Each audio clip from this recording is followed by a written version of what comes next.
Magandang araw po sa inyo lahat. Ito po ay isa pang report na aking ginagawa upang malaman ng taong bayan kung ano na ang nangyayari tungkol sa mga flood control na kaso na naging iskandalo. At kung ano ang mga ating nagawa upang mapanagot ang mga may kagagawan nito.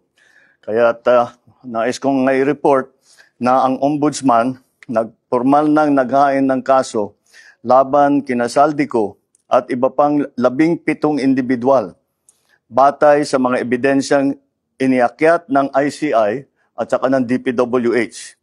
Hindi po ito haka-haka, hindi po ito kwento. Ito po ay tunay na ebidensya. At ito po, para hindi ko na babasahin, pero makikita naman ninyo sa phone ninyo, ito yung listahan ng may arrest warrant na.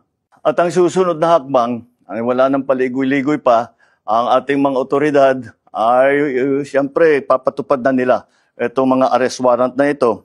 Aarestuhin na sila, ihaharap sa korte at pananagutin sa batas. Walang special na pagtrato, walang sinasanto. Ako ang nagsimula nitong lahat.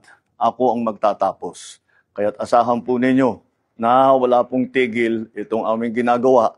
At kahit na parang napakatagal ang dumaan na panahon, ako'y nagpapasalamat sa pasensya ng ating mga kababayan.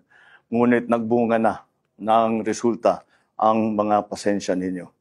Maraming salamat po. Magandang araw po sa inyo.